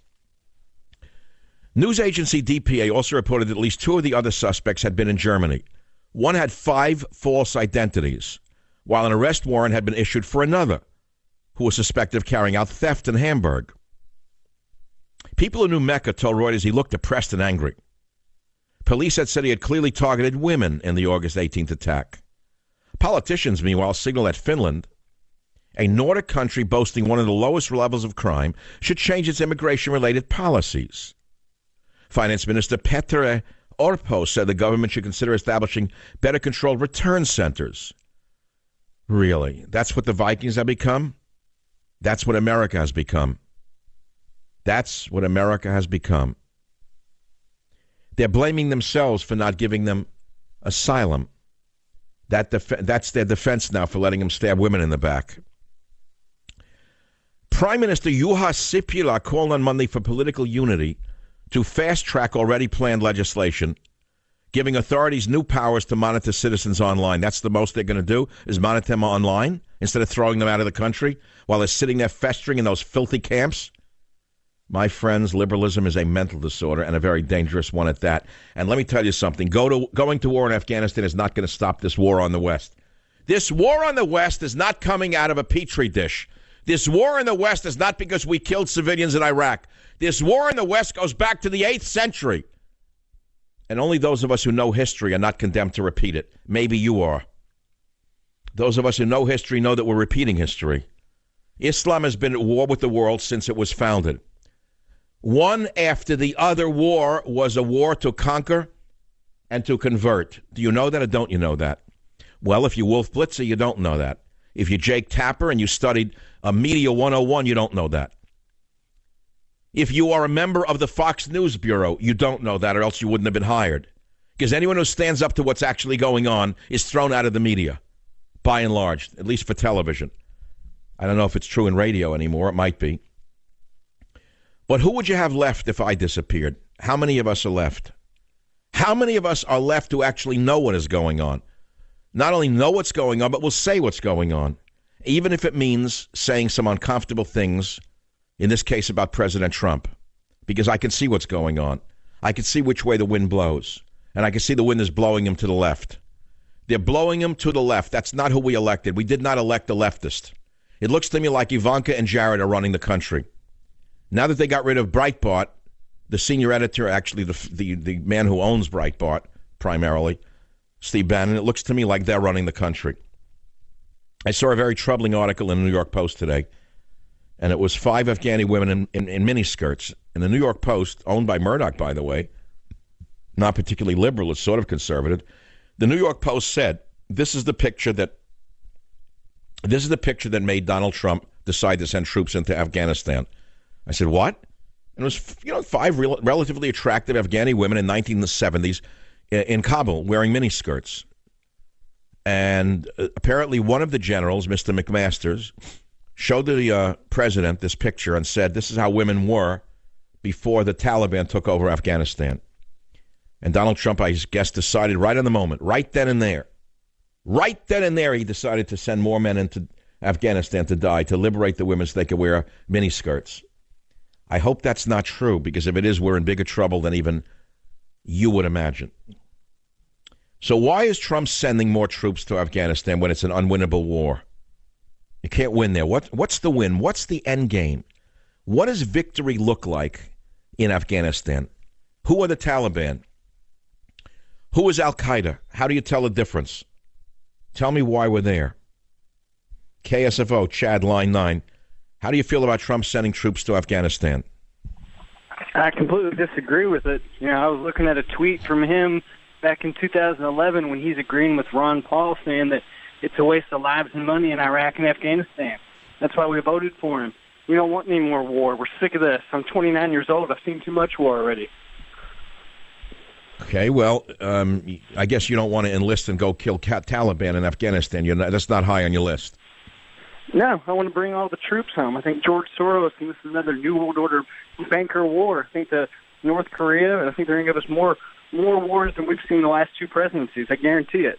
After I found out about Trump. Well, have you heard any of my show today, or did you just tune in? No, I've been listening. Okay, well, you know where I'm coming from. I'm sending you a copy of Trump's War. Please read the chapter, Trump's War Against the War Machine, and you'll see exactly what I feared is coming to be. Now, I want to do something now before we take our break, Robert. At the beginning of this show, at the beginning of the first hour, I played a short 24-second piece of Donald Trump in his first interview on the Savage Nation in the year of 2011. Forget the Johnny-come-latelys. January 10th, 2011, before the other people even knew who Donald Trump was, I was interviewing him, and I asked him about Afghanistan.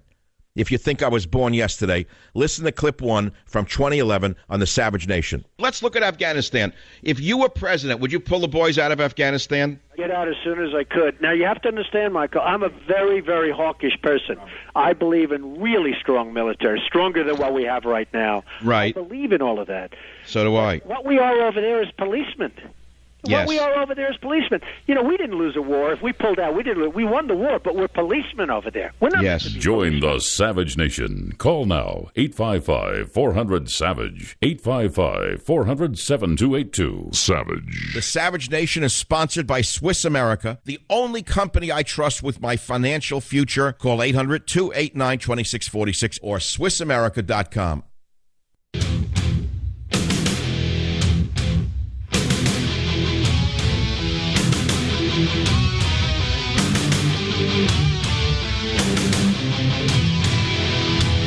It's getting near dawn when lights close the tired eye. I'll soon be with you, my love. Give you my dawn surprise. I'll be with you, darling, soon. Yeah. Living well is the best revenge. So enjoy it while you can before it all comes down, girl. Living well is the best revenge. How long can this go on? $20 trillion in debt. We said enough is enough. We knew that Obama was spending like not a drunken sailor, because their sailors don't get drunk anymore. That's a bad analogy. Drunken Democrat? Yeah, he was spending like a drunken Democrat, feasting on the green mafia's proceeds, building solar plants in deserts and producing very few kilowatts per million. Still going on. So last I checked, the gangsters behind Solyndra were not in jail. The last I checked, the solar plants are still running, producing money like oil wells for those who built them, not producing much electricity. They're not in jail.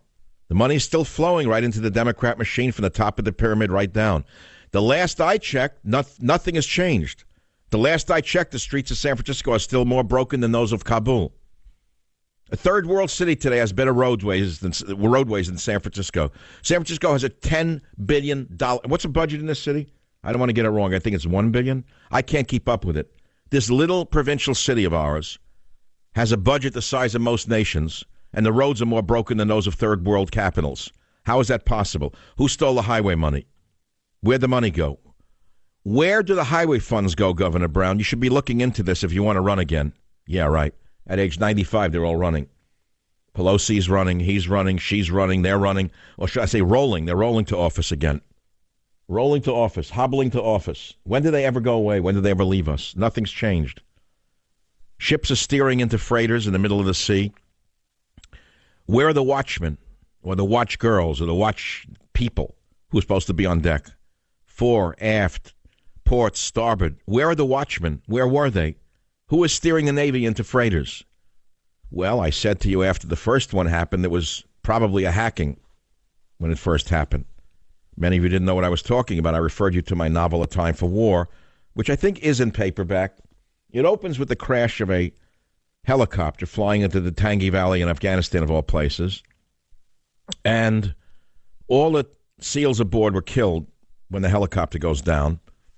But I assigned it at that time to a Chinese military operative in the mountains of Afghanistan who had a controlling device that could take control of the helicopter and crash it into the ground. Maybe it was just fiction, just the fantasies of some right-winger on the radio who then wrote a novel that some other right-wingers bought, not the effete people of New York City and Berkeley. They wouldn't buy his novels. Why, we don't even mention Michael Savage in San Francisco, even though he's the most prolific writer and has the largest audience of anyone in the history of the media in San Francisco. He doesn't exist because, well, the people who listen to him are the deplorables or the Nazis or the Ku Klux Klan. They're not like the good people of the Bay Area, all the self-righteous people with halos on their heads. So his books don't exist. Well, they exist, and my ideas exist, and people are reading them and talking about my ideas, and my ideas today are this. Trump is wrong to send more troops to Afghanistan. Trump is really wrong, and somebody has gotten to him, and it's not Steve Bannon, because Bannon was thrown out. Now, I'm not going to mention Bannon every day, but I'm going to mention him today. All this has happened a few days after Steve Bannon was forced out by the generals. So it could be you leftists had it all wrong, that Steve Bannon was actually the bulwark against the military-industrial complex, but you had that backwards like you have everything else backwards, because you are backwards, because your optic chiasmas are twisted or cut, one or the other. You see everything upside down. And by the way, let's talk about the theory of bringing troops into Afghanistan. What's the end game? To destroy the Taliban, to destroy Al-Qaeda. And what happens when they leave? Tell me if the Taliban and Al-Qaeda are destroyed, that's if you could ever do that. Let's assume you can. You're telling me that these people are going to happily put on little paper hats and serve camel burgers? And the girls are going to wear miniskirts? And they're going to buy Priuses and they're going to be happy people? No, ISIS will rise there. ISIS will relocate from Iraq and Syria to Afghanistan. That's what's going to happen. Because ISIS, Al-Qaeda, and the Taliban are not one and the same. They're all different tribes.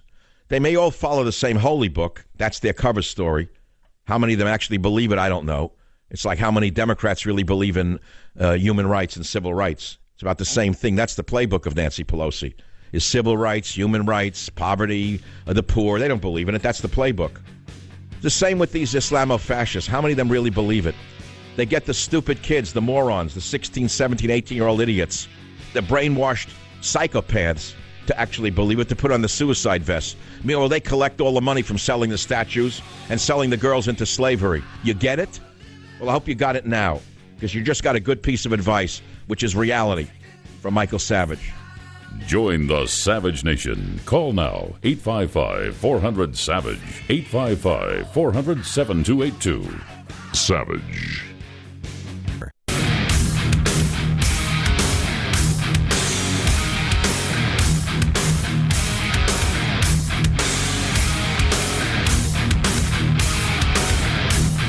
Years ago, I used the analogy of three-card Monte, or in the streets of New York years ago, there used to be con men who used to have shells on boards, half walnut shells, and you had to pick where the pea was or whatever it was, and there was no pea under any shell. That's how they con people. So in this country, we got a Democrat shell, a Republican shell, an independent shell, and we're supposed to pick the one we want and say, well, the pea is under that one. And if you pick up all of the shells, there's no pea. No, there's no pea. There's just an M. It's the military-industrial complex all over again. Oh, yeah, they won. They won. Trump even looks like a different man. He's speaking differently, walking differently, talking differently. Why he's going to Phoenix is insane. Totally wrong. What is he needed for? Not now. He did the thing with Afghanistan. Wasn't that enough? We need a 1-2 punch now? We're not winning in Afghanistan. There's no winning. What's there to win? Explain to me what we're going to win. Tell me how you win. Tell me what you win. I want to know the winning strategy. All you armchair generals, this is beautiful. Are the liberals happy that we're going into Afghanistan? You know why they're happy? You know why they haven't objected to it? Because more boys are going to die there. More of the military will be left for dead on those damn mountains. That's why they're happy. It's another waste of military and U.S. lives. That's why they're real happy. Wait till you see the helicopters going down like the Russian helicopters did. You're going to say it won't happen? It will happen. You're not going to fight a war without losing men and material. So that's number one. So I'm correct. I'm correct. Don't tell me I'm making it up. What are you going to say? You're going to come back with no men dead and no military loss? No. Doesn't work that way. There's going to be huge losses, and how are we going to win? Who are we going to kill? How many Taliban? How many Al-Qaeda? How many other tribal groups do we have to kill until that hellhole, until we leave that hellhole and you never go back there? What are we doing there? Why are we there? I've heard all the stories about opium and this and that. Let's not go back to the 70s already with the opium in the caskets. I've seen the movie. I'm not interested in that story. It's much bigger than that. It's bigger than the poppy fields, my friends. But what is intriguing about the poppy fields story, now that I'm mentioning it, is this. The last I checked on this little subject called Afghanistan over the last 16 years, I read that wherever the Taliban take over, they destroy the poppy fields. And it's very interesting. And just an interesting side note to the whole subject. But I'm not in the military. I never fought in Afghanistan. I never fought anywhere. And I can't believe how many people are now so gung-ho to send the boys over there to die. Do you agree or disagree with Trump sending more troops to Afghanistan? Well, let's look at that a little clearer. There's another little side story that's somewhat related to this. We know that Trump has reversed on Afghanistan and now backs intervention, which is astounding. What you heard at the beginning of the show, you can hear nowhere else. It was Donald Trump on this show on January 10th, 2011, where he said I would withdraw from Afghanistan as soon as possible. Okay? That's what he said then. So what's happened since? Well, I gave you the answer. I gave you the answer already. What do you want me to give it to you again? I can't give it to you again. Declaring the U.S. will win in the end, President Trump vowed Monday night to keep American troops fighting in Afghanistan despite his earlier inclination to withdraw. But he said he would not offer a blank check after 16 years of war. And he pointedly declined to say whether or when more troops might be sent.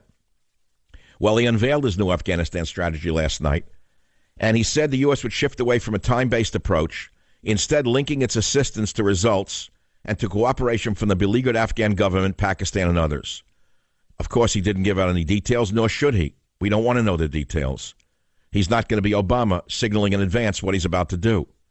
But ahead of his speech, U.S. officials said they expected the president to go along with a Pentagon recommendation. Here we go. Pentagon recommendation.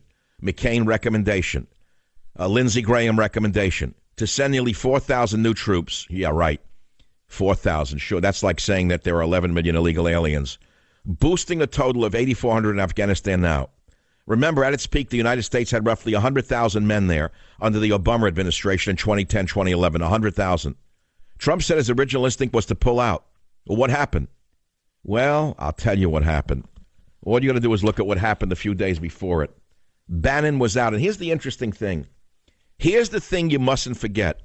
The media said Bannon was this right-wing, fanatical nationalist, warmonger, dangerous, loose cannon. Well, now that Bannon is gone, it seems to me the generals are in charge, and they're sending more troops to a foreign war. So it turns out Bannon may have been an influence that was a modifying influence on the war machine. Once again, the media lied to you. They took out the one person who was standing in the way of the generals. Do you understand that? Okay, great. Great. Have we had a soft military coup? Let me tell you where I'm coming from. Soon after the president said he was going to get us out of Afghanistan, he's now changed his mind and has decided to ramp things up. Did you notice how happy Lindsey, the whack job Graham, was last night after the speech? The Trump hater, Lindsey Graham, the front man for the military-industrial complex, him and McCain. By the way, there's a big metaphor in the USS McCain getting struck by a freighter. I'll talk about that later. But it seems to me the war machine has won. What looks like has happened is that we've had a soft military coup. Steve Bannon driven out of the West Wing, and now the generals are free to run America. Each one of them will get their own war. Will one get Afghanistan? Will one general get Ukraine and Russia? Will one general get South America to topple the dictator of Venezuela? And will one then get the South China Sea to go after North Korea? Always remember this. Never forget this. Good generals are trained for war, not peace. That is the instinct of a general, especially the older ones. And now they've taken over the government. War is what they are trained for. War is what they want. It doesn't matter what it costs. But what will this do to our budget, all of you fiscal conservatives? The fiscal conservatives seem to have disappeared. The last I looked, the country was bankrupt, $20 trillion in debt, with much of it owed to our enemy, China. Trump said, less war and more jobs. I worked very hard to get Donald Trump elected because he said he was a non-interventionist, that he was not a globalist. Well, it looks like that's half true. There will be a building boom in the military-industrial complex, making John McCain and Lindsey Graham very happy. And don't get me wrong, if there's a president who will go fight a war to actually defeat the enemy, Trump is the one who will do it. But can we do it? Can we actually do it? Remember, the British Empire was crushed in Afghanistan. The Russian military machine, which was quite formidable, was crushed in Afghanistan. Remember, our ships are crashing into tankers, 4 of them under the Trump administration. And remember what I warned you about in my novel, A Time for War, about the hacking of the SEALs helicopter. It's why I wrote that novel. That's right, A Time for War, Michael Savage's novel, A Time for War. It all began with the hacking of a helicopter in which SEALs were flying to a mission in Afghanistan. This is what a soft military coup looks like. Not like what Castro pulled in Cuba by violently taking over the Batista government and throwing political opponents in jail or killing them. What we're seeing is different. Our generals got a president who respects their power and told him they wanted to be a part of his team. Then the next step was to get the voices away from him who would steer him clear of foreign intervention, foreign wars. Goodbye, Steve Bannon. Now they were free to push the agenda they know best, fire up the war machine. But Trump is a strong man, not someone who would let people push him around. So why would he make such a critical turn around on the Afghanistan policy? You're not going to believe this, but according to the New York Post, owned by Murdoch, National Security Advisor H.R. McMaster used a 1972 photo of Afghan women wearing miniskirts in Kabul to help convince President Trump to stay the course in Afghanistan! McMaster showed the president a black and white photograph of 3 women walking down a Kabul street in miniskirts to convince the president that Western culture had once thrived in Afghanistan and could again, according to the New York Post. Does he really think if he liberates Afghanistan, the miniskirt will be back?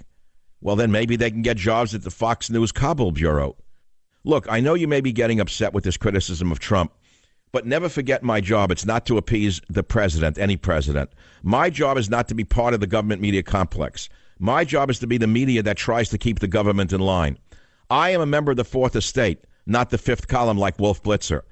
One of the reasons I, Michael Savage, worked so hard to get Trump elected is I believed at the time he would be a man of peace. Put everything else aside. The most important thing in this world is not the economy. It's peace. Domestic peace, international peace, peace between individuals, and peace between nations is far more important than gross domestic product or low interest rates. Hundreds of years ago, Thomas Hobbes said, the very first law of nature is to seek peace. That is the essence of true conservatism. And I'm not just talking about the absence of military war on the battlefield. I'm talking about peace between individuals and groups within society. It's truly the opposite of progressivism, which seeks nothing but conflict. They promote conflict between people of different racial groups. different sexual orientations, and different income levels. They even promote conflict between men and women. The spoiled brats who looted and pillaged because Hatchet Hillary lost the election don't understand any of this. They don't understand the connection between armies fighting on battlefields and classes fighting within society. That's because their liberal school teachers and professors never taught them the true nature of government. Government is force. That's all it is. It's the pooled capacity for violence of every member of society. It's the societal equivalent of a firearm for an individual. It's only supposed to be used defensively to protect innocent people from aggression by others. I wrote that in Trump's War, in the chapter Trump's War Against the War Machine, page 139. Every once in a while, a book comes along that is more than a mere throwaway book for a few bucks. What I just wrote to you will live for a long time. But the words are more important than whether or not this book lives for a long time.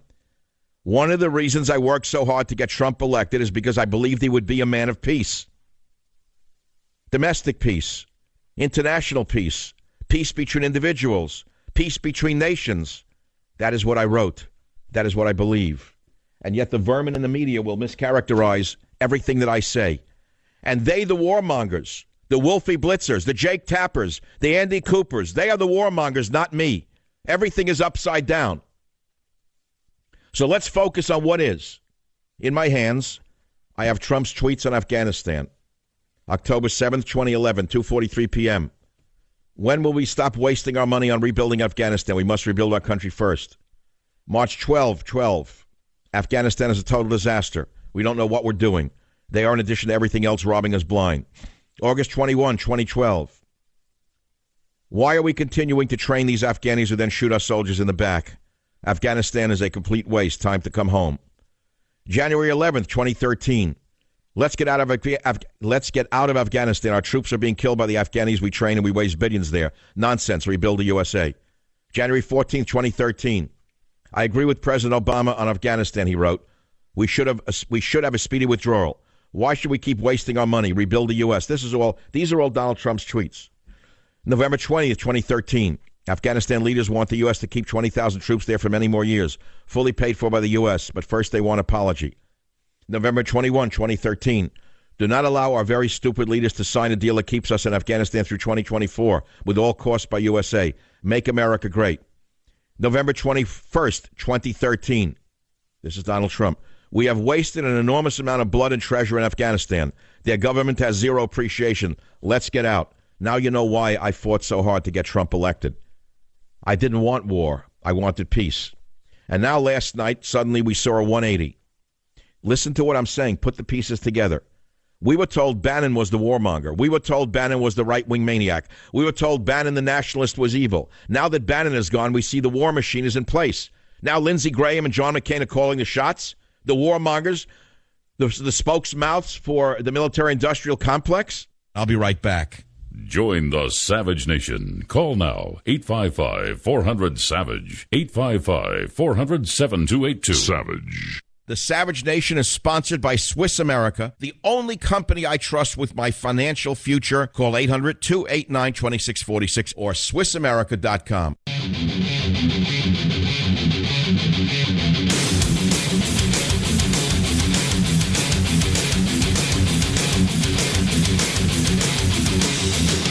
Welcome back to the Savage Nation. So it's as though Jeb Bush has won the election and now we're at war, more war in Afghanistan. It's as though Jeb Bush has won the election and he praised the rioters in Boston. He applauded the Antifa counter-protesters who showed up in Boston. He said they were good, peaceful people.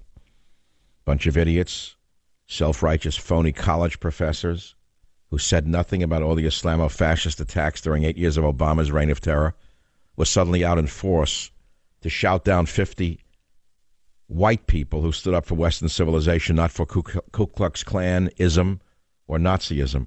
They thought they were brave men. All these brave leftists said nothing about the Islamo-fascist attacks. But now we're looking at the Afghanistan situation, another 180. God knows what's coming tomorrow and tomorrow and tomorrow. I fear the worst. I fear that it's all about selling handbags in Kabul or in Shanghai I fear that it's all about selling merchandise abroad rather than selling Trump's war abroad. Friend of mine, combat veteran, SEAL Team 3, sent me an email. I go to him for military questions, and I'll leave him anonymously, of course. He said, Michael, the civilian Trump had options and strategies as a civilian. The President Trump is now privy to information you would not believe. And take it from me, he says, you would not believe what he would read. The situation in the Middle East is a chess game. As I always say to liberals, I think all U.S. forces should pull out of the Middle East, and they love hearing that. But he said, I then follow with the problem is that Israel will be rubbed off the face of the earth in a week. And also from a resource aspect, both China and Russia will be licking their chops at the resources of Afghanistan. That would create a bigger problem for the U.S. The real problem is that the U.S. is in a very difficult situation. That's what he says. Okay. So there are many, many sides to the story. It still doesn't change my position. We've had a soft military coup.